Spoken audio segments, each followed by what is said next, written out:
Well, as I mentioned today, the RBA left cash rates on hold at 4.1%. Treasurer Jim Chalmers said he wants to help those feeling the squeeze so long as it doesn't add to inflation. In addition to preserving as strong as we can the labour market, getting on top of this inflation challenge, is rolling out this cost of living relief in a way that takes some of the edge off these pressures that people are still feeling without adding to inflation. Let's bring in now Shadow Treasurer Angus Taylor. Welcome to the program. Look, isn't this a sign that the RBA has kept rates on hold for the second consecutive month, that the government is getting it right, that it's showing spending restraint and that inflation is coming down? Well, it's a welcome reprieve, there's no doubt about that, but we're not out of the woods, Sharri, by any stretch of the imagination. Of course, there's an enormous amount of pain being felt by people on the ground when they pay their bills, when they pay their mortgage off, and there's more to come. We know that 150,000 Australian households will be falling off the mortgage cliff in the next 3 months alone. So there's a lot more pain in the pipeline here.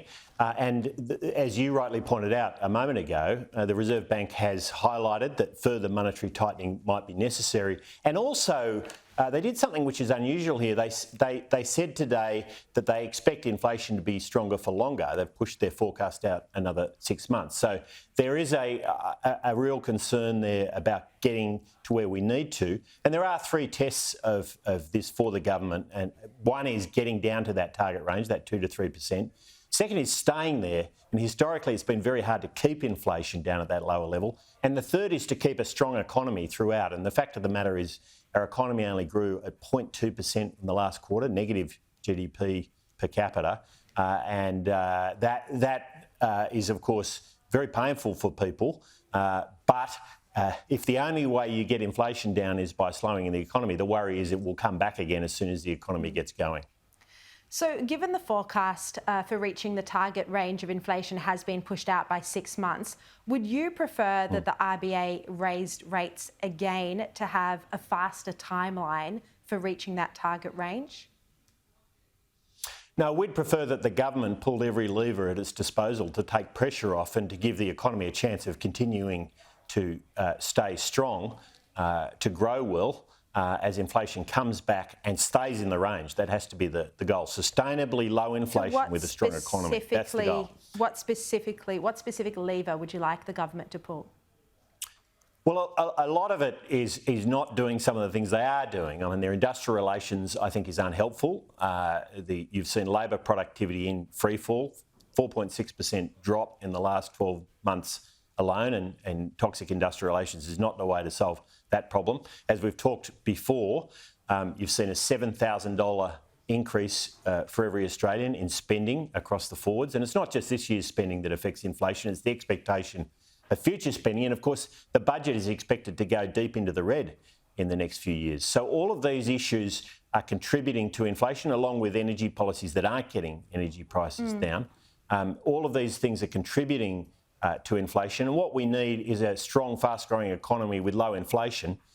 We don't think that that's the economic environment to achieve that outcome, and it's why Australians really are feeling the pinch. Real wages are going backwards, the economy is not growing. The only thing that's strong is the labour market. That's not surprising given we've got labour productivity going so fast backwards.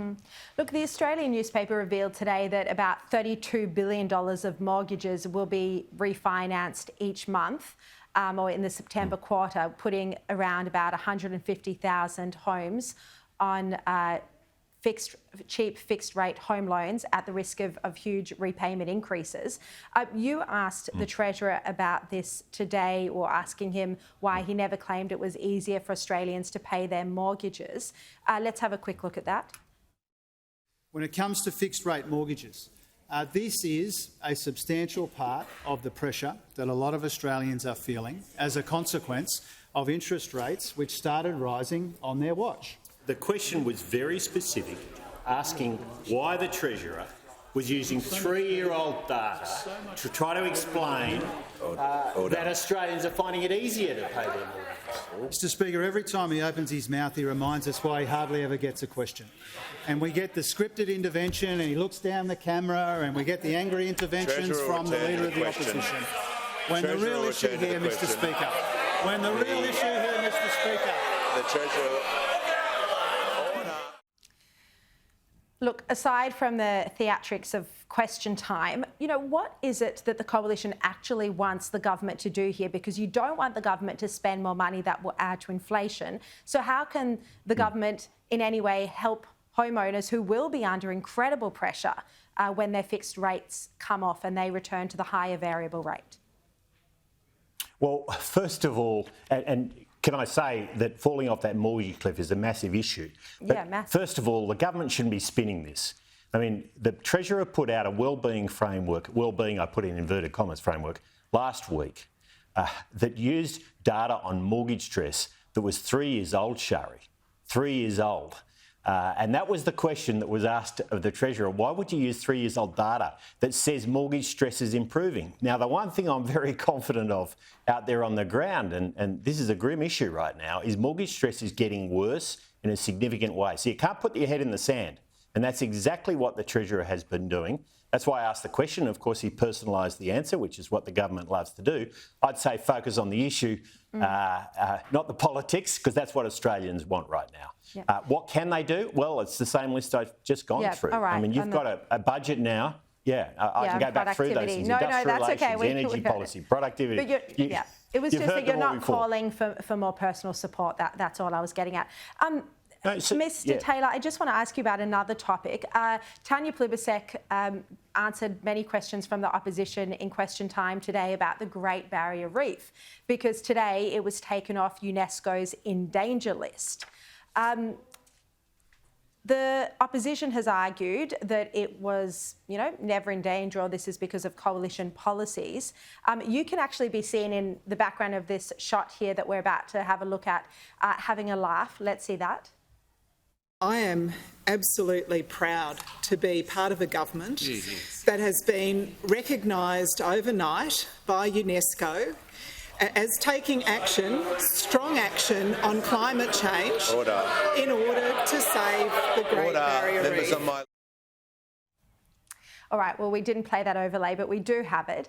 We'll show it in a minute. But basically, government taking credit for the Great Barrier Reef being removed from UNESCO's in danger list when it's only been in power a year, and obviously repair to the reef takes a very long time. Why was the government under attack over this today? Well, I think they're politicising something that should be above politics. I mean, I think we should be taking a bipartisan approach to making sure that the reef is sustainable. We did an enormous amount of work in government. I mean, the ministers at the time, starting with Greg Hunt, who was passionate about this issue and who prevented it from going on the endangered list, got to the point where in 2022 we were spending record amounts in conservation, preservation and restoration. And so this should be a joint effort. Sadly, as with so many other things, Sharri, and this is the great disappointment about this government, they just politicise everything. Now, right now, some things should be above politicisation as much as possible. And I think the Great Barrier Reef is one of those. So it's disappointing to see the government play this way.